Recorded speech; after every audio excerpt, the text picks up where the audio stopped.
سلام به بچه های گل گلاب یوتیوب. امی پرشین هستم و خیلی خیلی خوش اومدید به ویدیوی امروز. بچه ها حال دلتون چطوره؟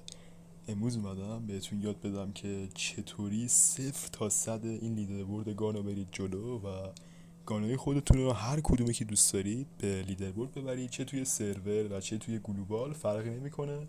ولی قبل از اینکه آموزشش رو به شما بدم حتما یادتون نره که از کانال من و چنل من حمایت کنید، لایک و فالو و سابسکرایب فراموش نشه و البته مهمتر از همه اینا زنگوله رو بزنید که از ویدیوهای من باخبر بشید و همچنین منتظر کامنت ها و ایده های پر انرژی شما هستم. اول از همه برای لیدربورد رفتن گانتون شما نیازمند این هستید که 3500 تا پوینت با اون گان جمع کنید. یعنی چی؟ یعنی تا مرحله برسید که رنکش مستر بشه و بتونید براش اس بذارید. الان کیوکیناین من رنکش مستره، آریوس هم دایمونده و چیکوم هم گلده و حالا بقیه گانا هم به همین ترتیب. پوینت کیوکیناین من 3693 هستش و رنکش هم مستر، اسمم داره ولی خب داخل لیدربورد نیست. خب حالا از کجا بفهمیم که اصلا گانمون چقدر پوینت نیاز داره و آیا داخل لیدربورد هستش یا نه؟ برای این کار نیازمندی که شما اول وارد لابی خودتون بشید و اون پایین گزینه لیدربورد رو بزنید. حالا اینجا لیدربوردهای مختلف رو میتونید ببینید: مولتی، بتل، زامبی، ویپن، تورنمنت و همه لیدربوردها اینجا با تمام جزئیات و پوینت ها هستش. ما با بخش گان لیدربورد سر و کار داریم. همونطور که میبینید الان این لیدربورد MG42 هستش که 18000 تا پوینت نیاز دارید و بهتره که اینجا سرورهای خودتون رو تنظیم کنید. توی سرور نورف آمریکا و سوف آمریکا بهترین سرورها هستن که خلوتن. هرچی خلوت‌تر باشه بهتره. آسیا و اروپا شلوغ‌تره، یعنی اینکه پوینت های بیشتری داره و کار شما سخت‌تره. و حالا نوبت گانا میرسه. داخل لیدربورد رفتن گان، انتخاب گان مهمترین گزینه شماست و اگه شما کسی هستید که 24 ساعته بازی میکنید میتونید از گانای متا استفاده بکنید. اما خود توجه داشته باشید که کار سختی رو در پیش دارید، چون که گانای متا پوینت بالاتری داره. همونطور که میبینید داخل 117 نفر اول 45000، بیکی 57 11000، اونم داخل این سرور خلوت. ولی خب یه گانی مثل ریزور بک با 5000 تا شما تا نفرای برتر لیدربورد سرور میتونید بیایی و حالا یه گانه دیگه مثل کیلو بولت که یه مارکسمن خیلی خوبه با خشاب ترمایتی خیلی راحت میتونید رنگ پچه باش جمع بکنید.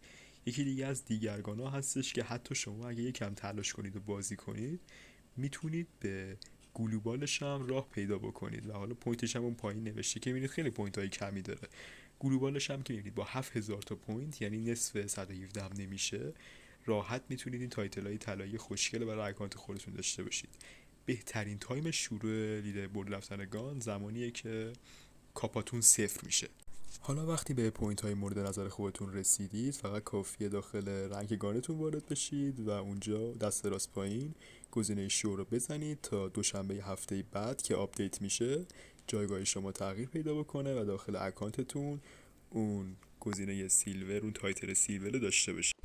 اما برای لیبل رفتن گانتون تا رنگ 3500، یعنی تا وقتی که براش اسم میذارید، بهترین گزینه تیم دت مچ، هارد پوینت تو مپ شیپمنت هستش که اینا بهترین گزینه هستن که با کیل بیشتر میتونید راحت تر خودتون ببرید جلو. اما بعد 3500 تا شما نیاز دارید که رنگ مچ یا بتل پلی بدید که داخل رنگ مچ هم بهترین مچ ها سرچ اند دیسترویده که زود تموم میشه و هارد پوینت که کیل زیادی میتونید بگیرید. اما این گانا بعد از 5000 تا پوینت، یعنی 5000 تا پوینتتون بالا میره، شروع میکنم به منفی خوردن این کاپای خودتون. یعنی چی؟ یعنی شما باید مپا رو حتما وین کنید. برای مثال یه گام مثل DLQ شما نمیتونید هر دست رنگ مچ رو وین بکنید، در برابر عربا مخصوصا غیر ممکنه. ولی اگه داخل لیدربورد چک بکنید، الان من اینجا DLQ رو براتون بیارم، همونطور که میبینید DLQ داخل گلوبال خیلی رنگ بالایی داره، ولی خب اینا داخل بتل پلی دادن، یعنی بتل پلیرایی هستن که این کار رو انجام دادن و الانم بهتون ثابت میکنم که چه جوریه. چرا؟ چون داخل بتل شما اگه کم کم کنید و با احتیاط بازی کنید خیلی راحت میتونید تا 10 نفر برتر بیاید و بلوست تا کیل اون پوینت خودتون رو برید جلو و میبینید که بله همشون لیدربورد بتلن و گانایی هم که دستشون رو بردن لیدربورد گانای مخصوص بتل هستش. در کل که داخل بتل لیدربورد رفتنگان خیلی ساده تر و آسون تره. ممنون، مرسی که ویدیو من رو تماشا کردید. امیدوارم که این ویدیو برای شما کاربردی بوده باشه. ویدیوهای مد نظر خودتون حتما داخل کامنت ها بگید، کامنت ها رو میخونم و اینکه جواب همتون رو میدم و ویدیوهایی که دوست دارید براتون اجرا میکنم. عشق منید. لایک و فالو سابسکرایب فراموش نشه. تا ویدیوهای بعدی، بدرود.